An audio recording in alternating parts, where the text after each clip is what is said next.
Welcome to the Prevent the Preventable podcast, where quite simply, we're on a mission to help you live longer by preventing health complications before they start. Every year, there are millions of cases of brain hemorrhage, but there really doesn't have to be. And at the Natalie Kate Moss Trust, we're committed to ensuring that those that don't have to happen don't. In this podcast, you will learn more about brain hemorrhages, their causes, how to prevent them, and so much more. Expect honest, straightforward conversations that will give you the information you need to take back control of your own health and potentially prevent the preventable. Hello and welcome to today's episode of the Prevent the Preventable podcast. And on today's episode, we're joined by Andrew Misell, who is the Director of Wales for the charity Alcohol Change UK. And we'll be talking to Andrew all about the effect that alcohol has on our bodies, but particularly with regards to blood pressure. Now, what I find really interesting about the work at Alcohol Change UK is not that they're advocating for everyone to be sober, but rather that they're educating on the interface between alcohol and wider health complications, and therefore educating and empowering you to make more informed decisions about alcohol in your life.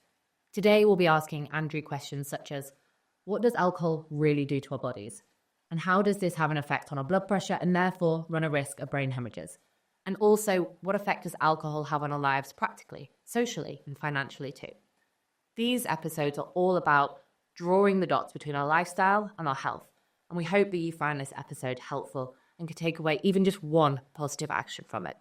So, without further ado, let's dive into the episode. Andrew, welcome today to the Prevent the Preventable podcast. And firstly, thank you so much for joining us and sharing, more about your work and your knowledge around alcohol as well.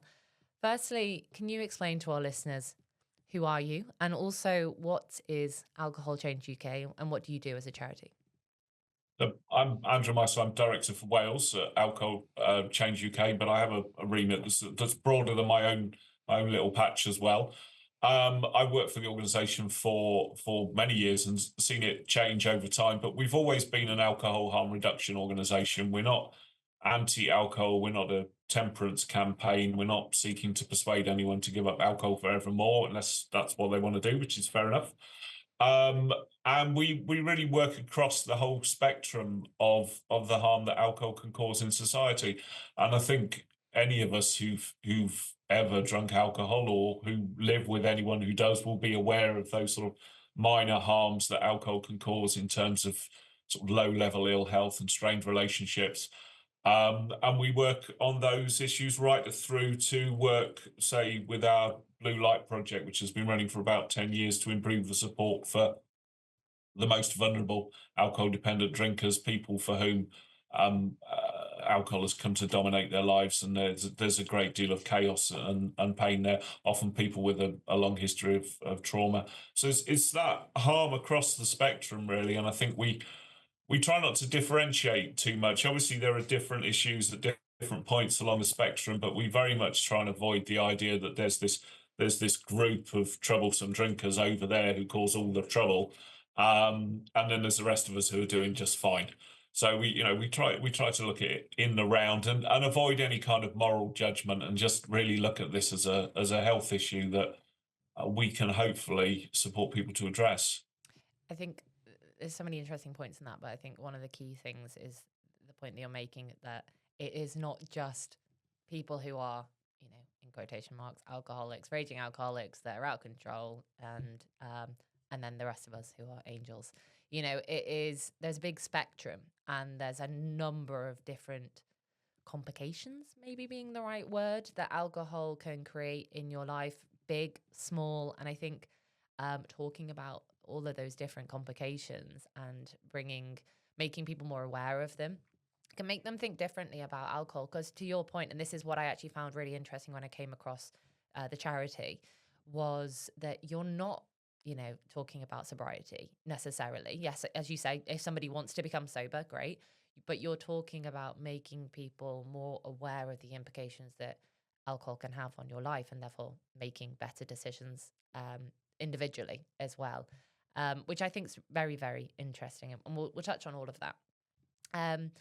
So I think from our point of view as a brain hemorrhage charity, and as we talk about blood pressure in particular being a big contributing factor to the risk of having a brain hemorrhage. Obviously, alcohol is a significant contributing factor to blood pressure. Can we talk to that and to touch on from a physical point of view, what does alcohol actually do to the body? Right. Well, the first thing I say is I'm not a doctor and I'm not a scientist, so I'm not going to go into a great deal of detail. But those of us who use alcohol often use it to relax, and it does initially, at least, it gives you that feeling of euphoria. It gives you that sort of chilled feeling, and that, my understanding is, at least in the very short term, it can actually reduce your blood pressure in that as part of that sort of relaxation.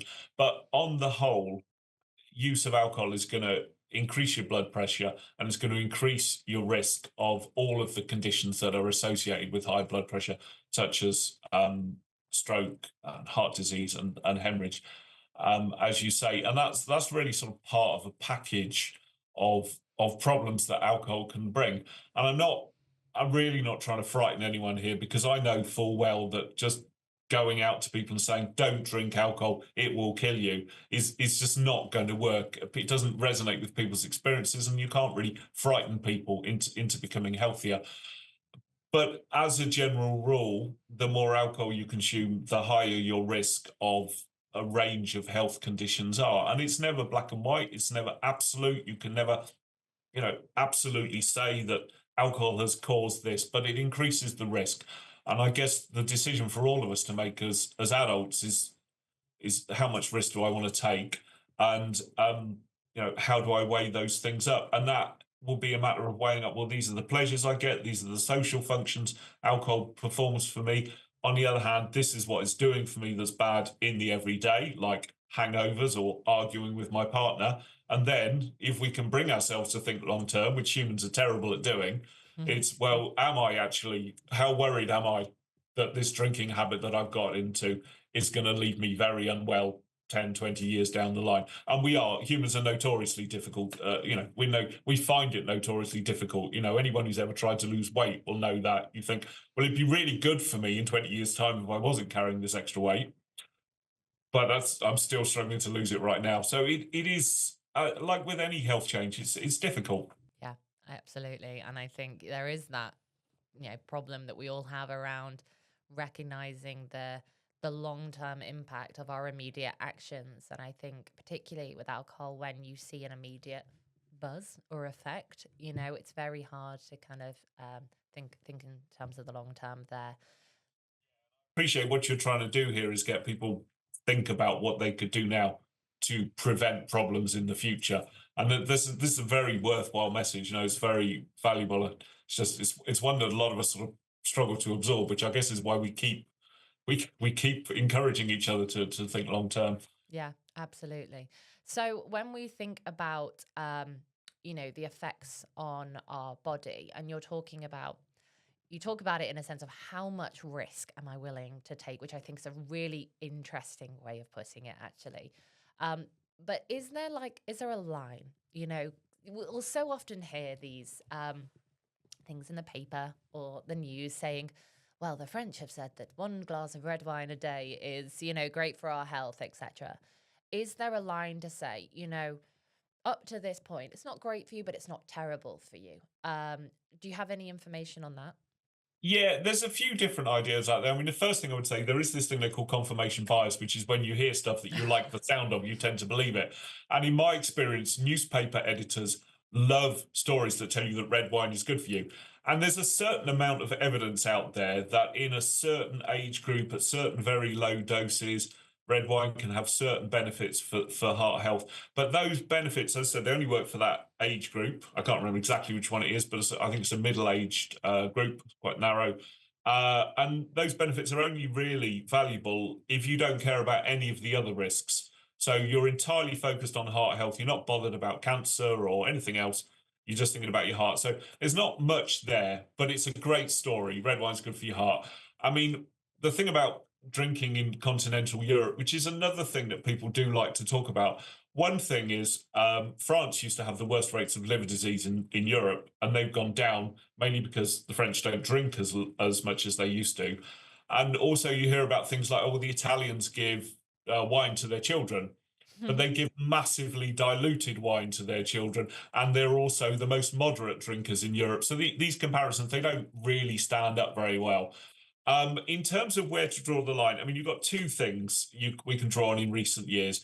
In 2016, the UK's chief medical officers, so what some people call the country's top docs, but the most senior docs in the country, revised their guidance and advised that to keep your risk of an alcohol-related death below 1%, it's quite hard to visualize that or know what it means, but basically to keep your risk of becoming ill or even dying from alcohol below 1%, you shouldn't drink more than 14 units of alcohol a week. So that's not more than a bottle and a half of wine or 5 or 6 pints of standard strength beer or cider.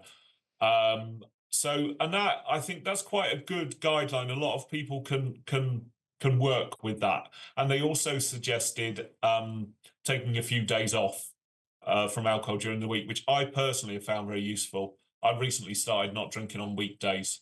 I'm only in week 2 of not drinking on weekdays, so I don't pretend to be like a grandmaster at this, but a lot of people do find it helpful.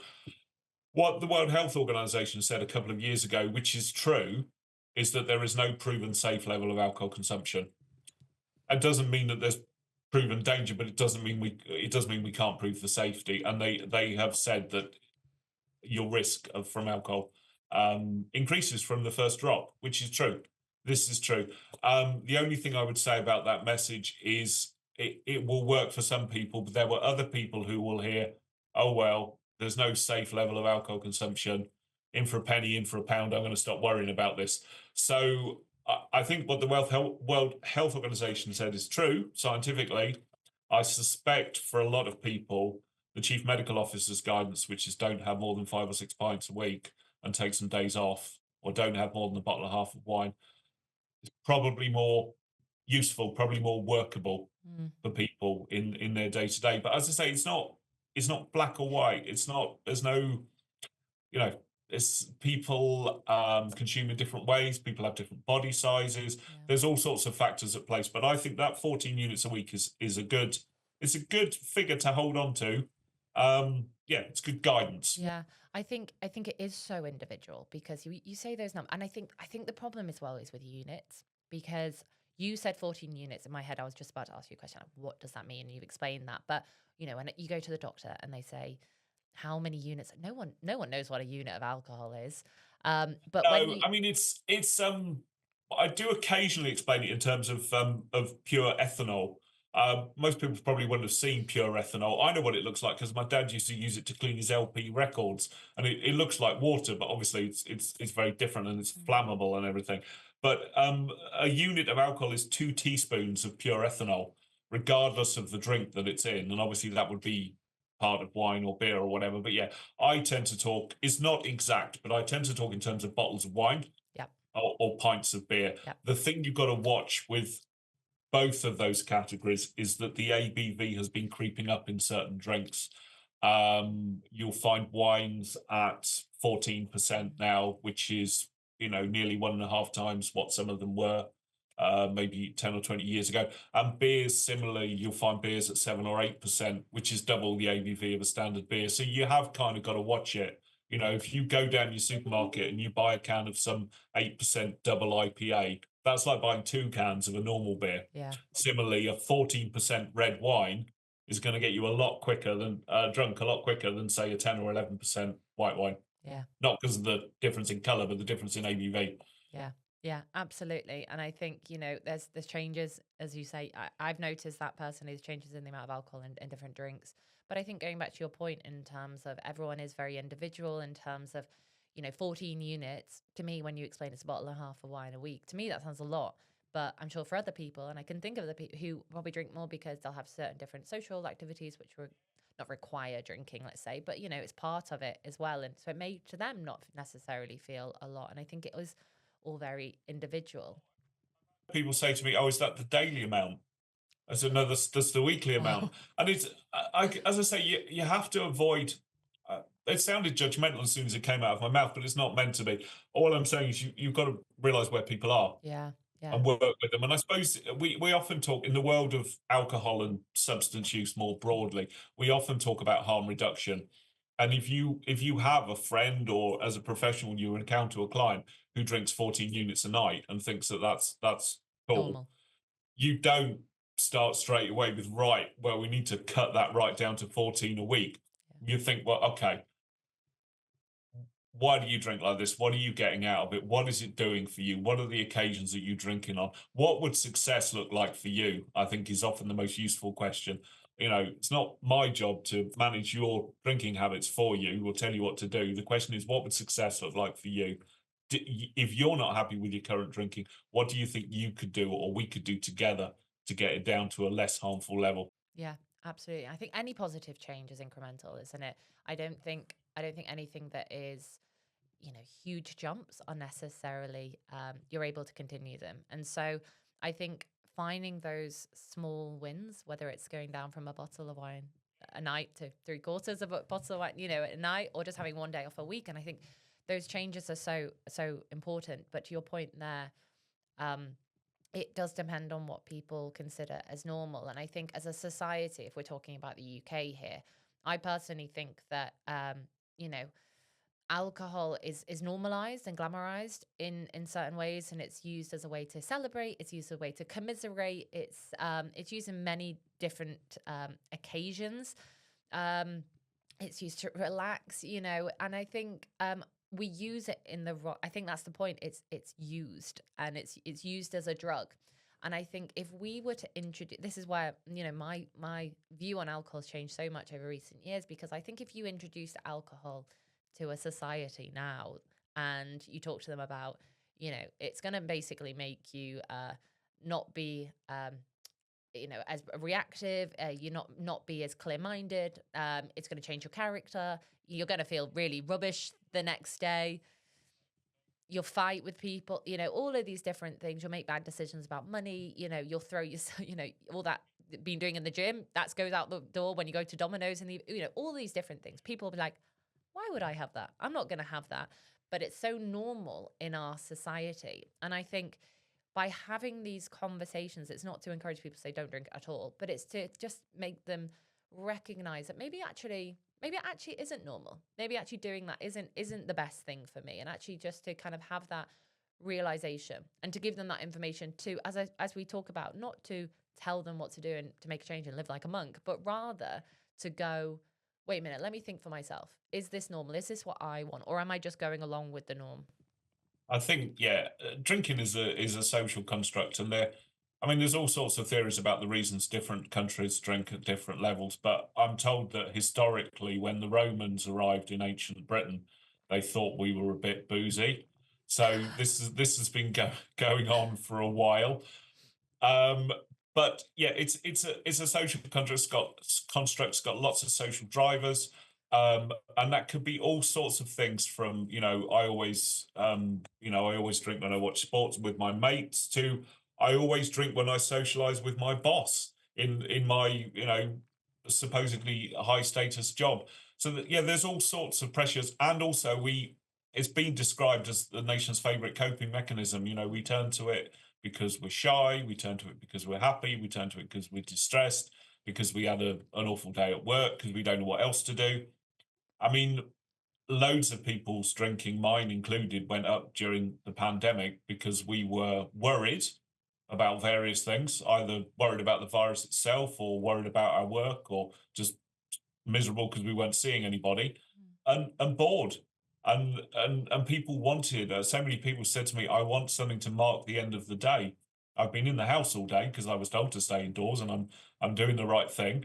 But now I'm thoroughly fed up and I want something to mark the end of the day. And so people started drinking more. And that's not just to be clear, that's not a criticism of the COVID regulations. I'm just saying this is how people responded to it. And stressful situations like that often do drive up drinking. Can I ask you then, are there any, if we took that as an example of somebody's in a stressful situation, whether it's a lockdown and a pandemic, or I think this is quite common. Someone's just died, and quite often people are stressed in that situation. That all their stress, they're coming back and they've had a really stressful day at work and they just want something to relax.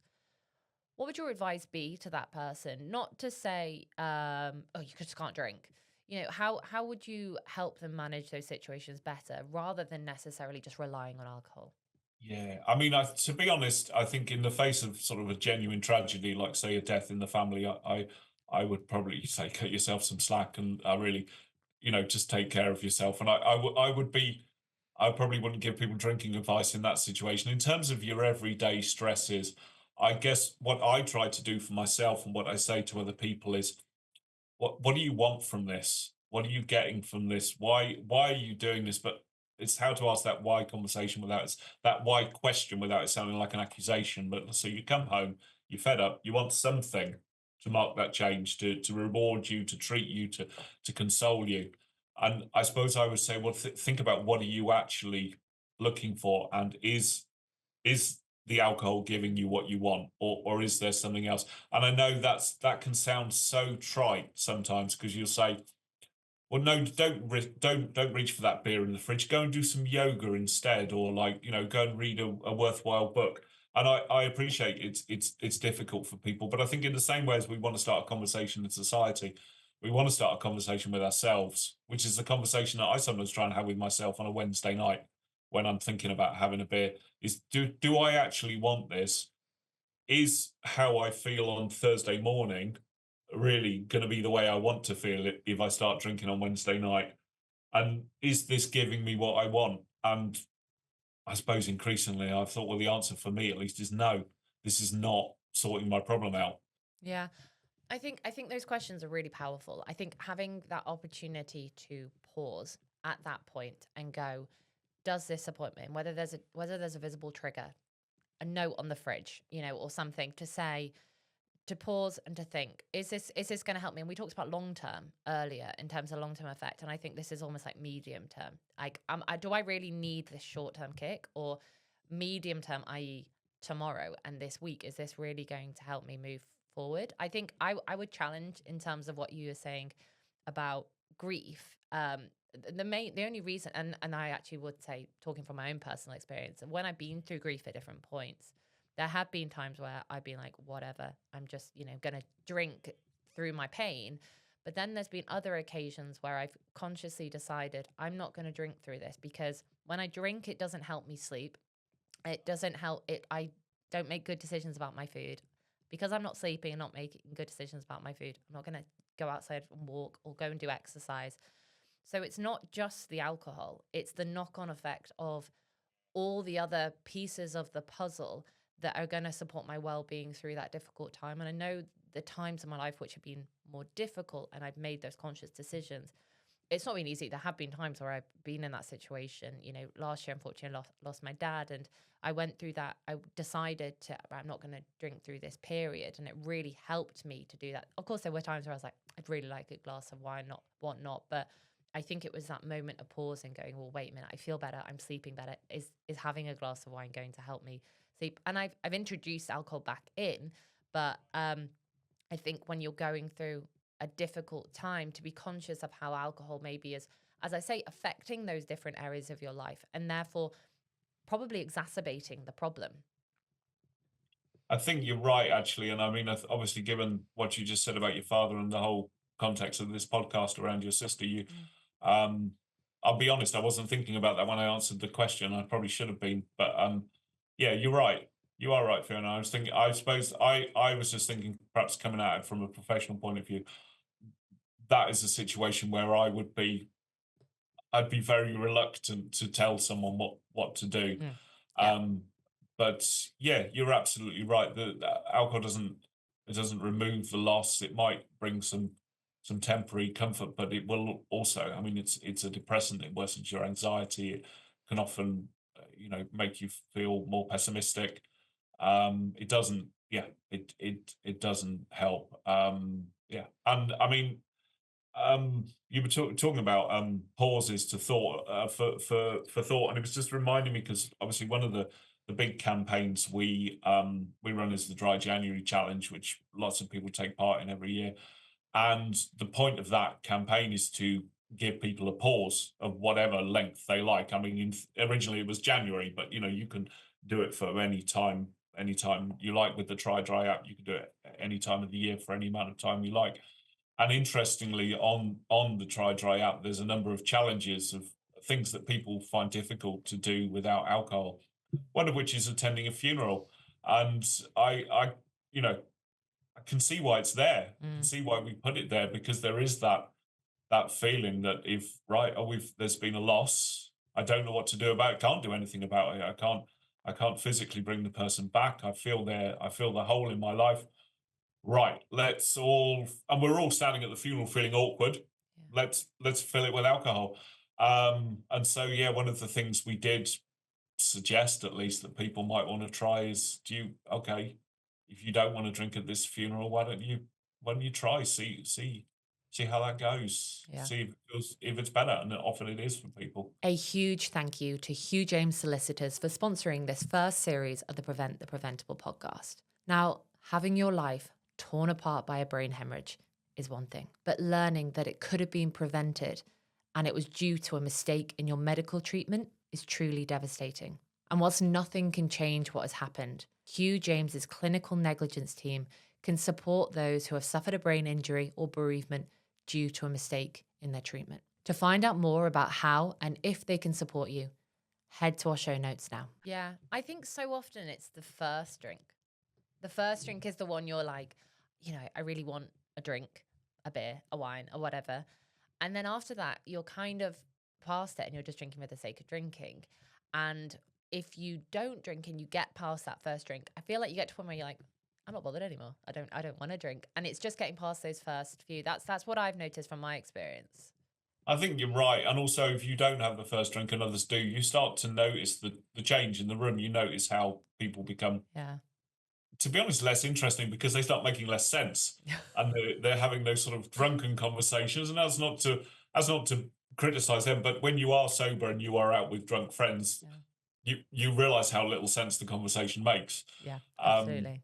Yeah. I think, and going back to my point before about if you introduced alcohol now as a drug to a society, but if you also renamed alcohol to a drug, or, you called it another drug that might be a common drug that people use now, and you were like, oh, they had loads of whatever it was last night, it would be so frowned upon, and people would probably just push those people out their lives and think, it's around perspective. I come back to that point before. It's around what we deem as normal and what we think of alcohol. And if we can shift that perspective and shift that ideal, let's say, and stop the glamorization of it, I think it would have a huge effect on us all, on our mental health, on our confidence. Back to that point of we all feel awkward until we have alcohol, a huge effect on our health. And that's obviously the point why we're talking about today. Alcohol it is a depressant. It's not helping our blood pressure. It isn't good for us on many different levels from a health point of view.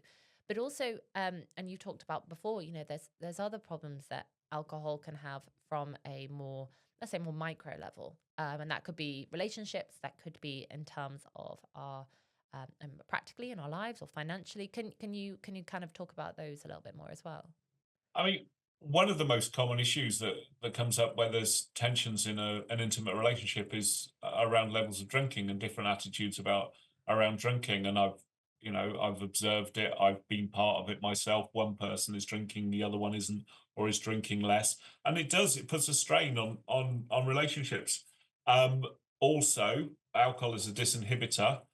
I mean, at the very sharp end, alcohol is often a factor in incidents of domestic violence, not because it causes it, but because it lubricates the wheels. It's a disinhibitor. It makes people do things that they wouldn't otherwise do if their inhibitions were in place. And sometimes those can be terrible things. It can be violent things. But we are always very clear. No, alcohol does not cause violence. The people are responsible for their own actions. But if we bring it back, as you say, to the micro level, there's the bickering that occurs when people are disinhibited. There's the supposed truth telling, between friends. I'm finally going to tell you what I've been thinking for a while. And then there's just the grumpiness of the hangover. I mean, one of the periods in my life when I really cut back on my drinking was when my children were small, because I just realized you can't look after a baby with a hangover. I mean, you can try, but it's not really fair on the baby. And I just realized that I actually, if I was going to be like any kind of a dad, I needed to really cut back, and I did for a long time. Um, so there's all of those things, those little micro things, and then there's the embarrassment, the things I said I wish I hadn't said, the falling over, all those things. They're not too serious, but they're little sort of niggles in your life that you could probably do without. So why do we drink? Why do we drink? It's a very good question. Some would say because we don't really know how to do otherwise because we've done it for so long. Um, some people who like to think about the human condition say that we like to escape. We're all trying to sort of disappear. We're trying to stupefy ourselves. Um, but that's part of it, I'm sure, as an escape. I mean, you can't deny the fact that a lot of people drink because they enjoy doing it. I mean, where I live in Cardiff is well known for as a sort of party city, hen nights and stag nights on a Friday night. If I'm ever in town on Saturday for something, I'm acutely aware of my age and how I'm not really part of this scene anymore because there is a massive nighttime economy, a massive drinking scene going on. And some people throw their hands up in horror. And I always say, well, yeah, I don't think I would do it. But on the other hand, you'll never get anywhere with this if you don't understand that people actually enjoy doing this stuff. Um, and that is, I've never been quite sure what you do with that, because there you could say to people, well, look, you're blind drunk and you're making an idiot of yourself. And they might say, well, actually, yeah, but I love doing this. This is great fun. I'm out with my mates. So, there's kind of no getting around that. So why do we drink? I don't know, actually. I don't know. You We talk often like about to pretend it's because we're into like a particular type of alcohol. But as various people have said, if someone presented you with an alcohol-free equivalent of that drink, of which there are many these days, um, you probably wouldn't drink half as much of it. Yeah, you talk about escapism. I think that's a really good point, and I think it's a very valid point. Do you think that therefore there is a wider problem that we are needing to escape our lives, and actually we need to be tackling more the root cause of that, i.e., confidence, mental health problems, which I know is it's not that it's topical. It's always a topic, for the millennia, but I mean, I often say in meetings and conversations, and I make clear this is not a scientific statement. This is not based on massive research, but in my experience over the last 15 years of working in the field, happy people do not tend to get into enormous difficulties with alcohol. People, in my experience at least, people who drink very heavily, I mean, some people have an obvious history of trauma and distress, which they are obviously escaping with alcohol, and I've seen the consequences of that. And there are some very vulnerable people living very difficult lives because they've become dependent on alcohol in order to escape some horrendous things that have happened to them. But I think, yeah, more generally, um, alcohol is an escape route. I mean, actually thinking about it, I remember years ago writing a report on the history of drinking in Wales, where I'm based, and a historian said that he said during the Industrial Revolution we saw a massive boom in pubs and drinking amongst the working population, and he said as alcohol was the quickest way out of Merthyr Tydfil. And this is not to malign Merthyr Tydfil particularly. In fact, I think he listed a number of industrial towns, but said that alcohol was the quickest way out of the distress of working 12 hours a day in the pit or the steelworks or wherever it was. And that's a particular type of distress, that kind of backbreaking physical labor. But I think for a lot of people, alcohol is still the quickest door out. It's very easily available. It's socially acceptable in the way that other substances aren't, and it's tremendously glamorized in the way it's sold. I mean, I always say you see a row of backlit spirits in a pub. It looks so enticing with the lights behind it, and the bottles are so well designed, and they've all got their regional provenance and their little story behind them.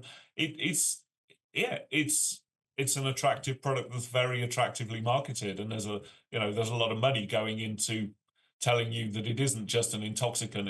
It's actually a marvelous and fascinating drink that will, I don't know, give you what you want in some way. Yeah, exactly. They're not going to market, the harms necessarily too much, are they? But they're glamorizing it and whatnot. So, but I do think you mentioned before, there are a large number now of non-alcoholic, alcohol-free drinks. Are you seeing because I mean from an outside, from somebody who's not involved in this industry, I have noticed a huge amount of alcohol-free beers, alcohol-free spirits that have come to the market, and a real shift. I know a lot of people in my generation, and even probably, I'm seeing, people who are young, coming out of school, going into university in their 20s, not really drinking anymore. Are you seeing this shift, working in the industry, of people kind of moving away from alcohol? There's definitely something going on. I mean, the alcohol-free drinks, the beers, the ciders, the wines, the cocktails, they're still a tiny part of the drinks market, but they are growing. And I'd say, I mean, we saw the tide turn about 2017. I'd say it's the most interesting change I've ever seen in the drinks market.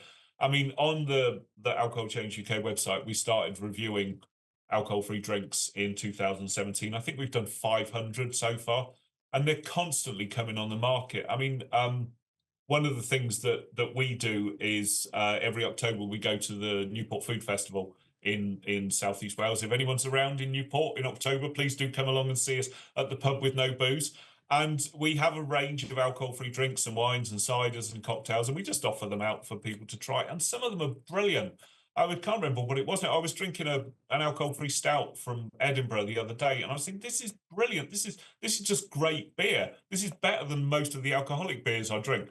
And I mean, I'm a beer drinker, so that's kind of my thing. But there's lots of other good drinks out there, and some of the ciders as well are just brilliant. So it's a small part of the market, but it's definitely growing, and we don't quite know what it means yet. We don't know what it's doing. We don't know how much it's reducing harm or how much people are just having alongside their alcohol. But there's something going on there. And do you know why it's happening?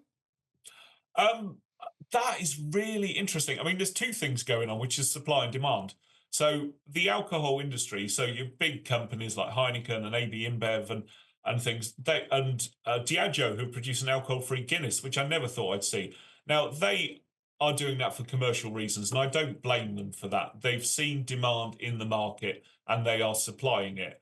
I don't think they're doing it particularly well. I don't know.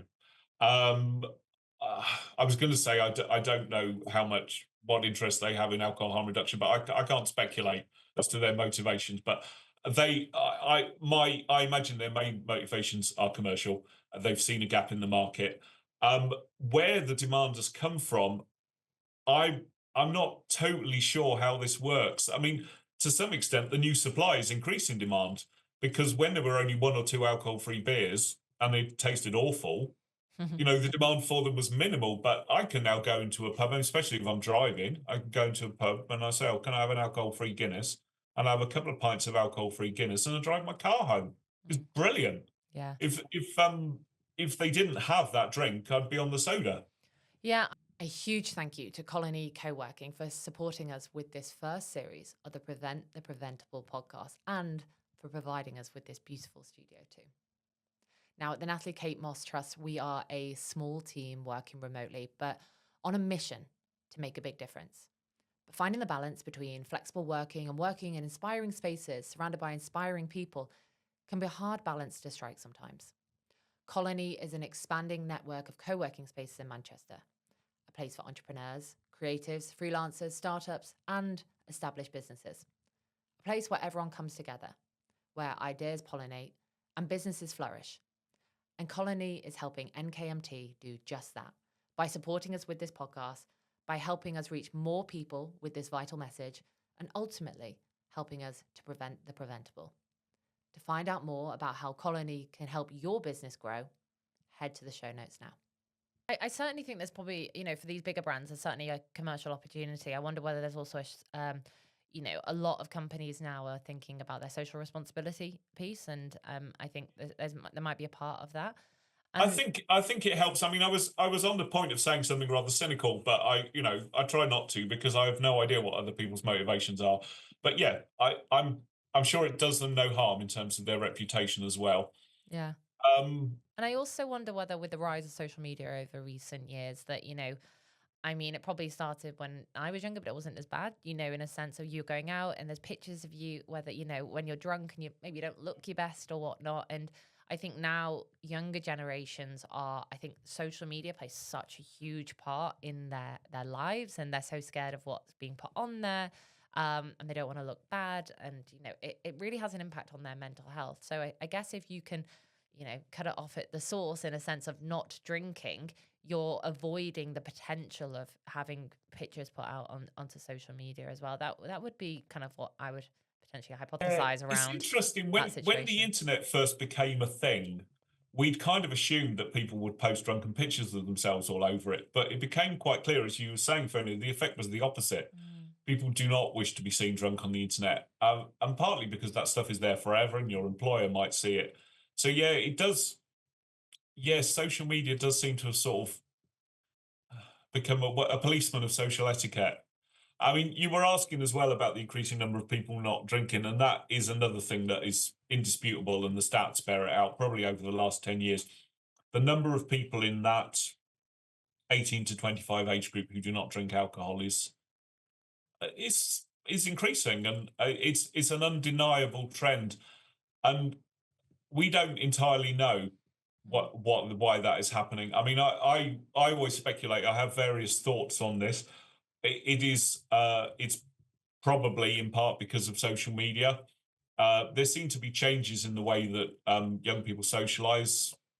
Socializing online, which is much more commonplace, doesn't seem to be particularly related to alcohol, although I'm sure some people do drink whilst when they're doing it. Um, there may even be some element of youthful rebellion in that the Gen Z kids look at their Gen X parents and think, which are the largest drinking cohort in the population, think, my goodness, I really don't want to be like mum and dad because, well, why would you want to be like mum and dad in any case? But so it's possible that they look at the way Gen X drinks and think, so I'm not going down that route. yep. It's possible that they're more aware of their mental health. There's also been demographic shifts in the population over in terms of the mix of ethnicity and faith within the population. I mean, it's much more common than it was, say, 30 years ago. Even if I'm not a Muslim myself, I know many more people who are Muslim or Hindu or Sikh or don't drink for those reasons because the demographics have shifted. So it's much more common for us to know or be working with British people for whom alcohol is not part of the culture as perhaps it might have been in the past. So that yeah, there's a few things going on, but it is definitely a thing. Yeah, I think it's interesting. I think you're right. I think there is a mixing pot of reasons, really. But I think in a way it's a good thing. It's a good thing that we're kind of recognizing not only maybe the social implications, the short term implications in a sense of having pictures taken of you, but I think they're probably aware. Especially now with the access to the internet and access to information at the click of a finger, they probably are a bit more savvy and aware of actually this isn't going to help me in the long term. And that could be from a very superficial level. As a girl, you see on Instagram all the people with their perfect skin and this, that, and the other, but actually probably their health. And I think, as a society as a whole, I think not just the younger generations, but we are a bit more conscious of our health. There's so many wearables out there, we're more conscious of how we sleep and, X, Y, Z. So if there's something such as alcohol that's going to disrupt that, then maybe it's just not great, and maybe we'll knock it out. So I think you're right. I think there are many, many different reasons.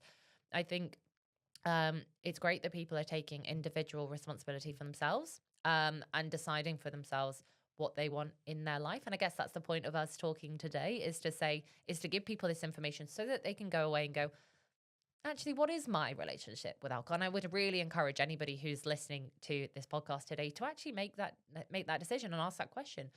What is my relationship with alcohol like? And do I feel it would be beneficial to change that slightly? It doesn't have to be stop drinking alcohol, but could I, to what you're doing, you don't drink during the week, could I do the same? Or how could I shift that, and how would that benefit me? You know, so just having those conversations with themselves, because I think so often we don't have those conversations with ourselves, and we just go along with it, you know. Yeah.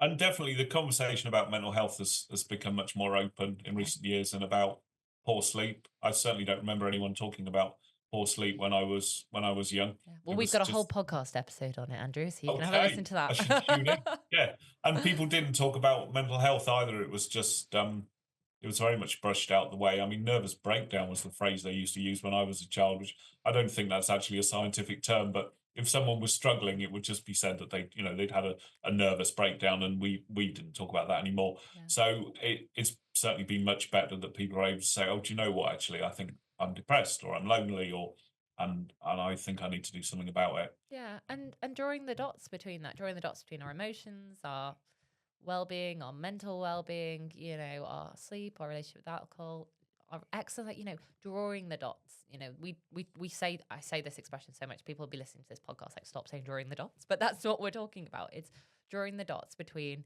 alcohol, our lifestyle, you know, sleep, our lifestyle, exercise, stress, etc. And how is that impacting my life as it, you know, as an overall, particularly as we obviously are talking about in terms of health and blood pressure. Yeah, I think it's fascinating. I think it's a conversation that will be, I think many people will be having it a lot over the coming years. I think this shift that we've spoken about will keep shifting, and you know, we're going to see that.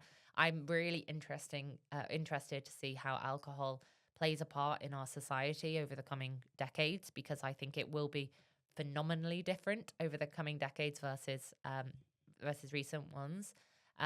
So thank you so much, Andrew, for sharing all of that information. I think it's really, really helpful. And as I say, just having these conversations and sparking this idea for people, and getting them to think a little bit more about their own lives, I think is really helpful too. So we close the podcast with 3 questions, quickfire questions.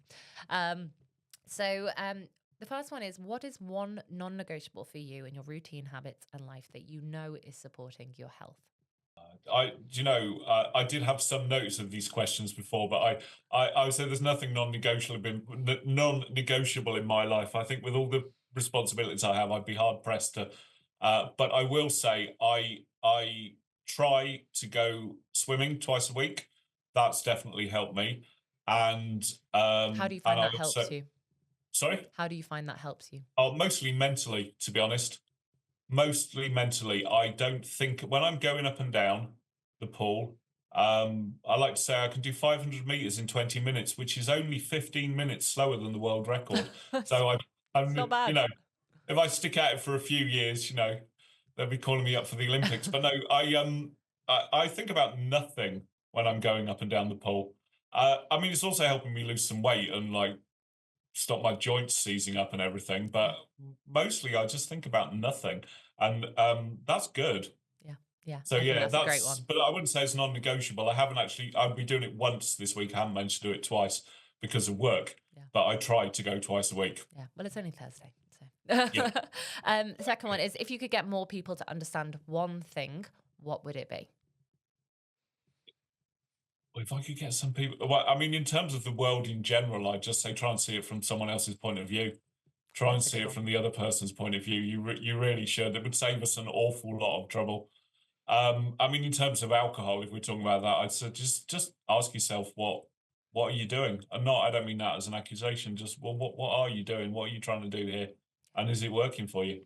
Yeah, I think they're both really good points. And the final one, do you have a motto for life? And if so, what is it? I don't actually, but I'd probably say again, try and see the other person's point of view. Forgive, if I was going to put it in one word. Be tolerant, that kind of thing. Yeah.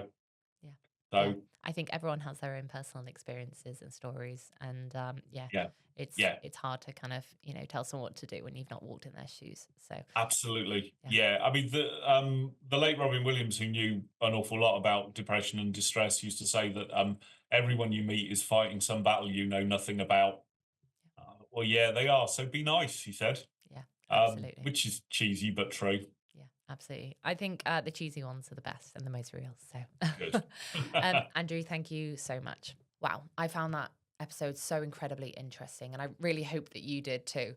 I think from a personal perspective, my relationship with alcohol, my view on it has changed so much over recent years, but it's so fascinating to hear what is actually happening to our bodies. But as I said right at the beginning, we are not providing these episodes to encourage you to live like a monk, but rather to make sure that you are as informed as possible to make the right decisions for you and your life and your health too. To find out more about the work that Alcohol Change UK do, head to the link in our show notes. And if you know anybody who you would find this episode interesting or any of the other episodes in Series 1 of the Preventable podcast, please do share it with them, as this really does support the growth of the podcast, but also the more people who can hear these vital messages, the more that we can potentially prevent the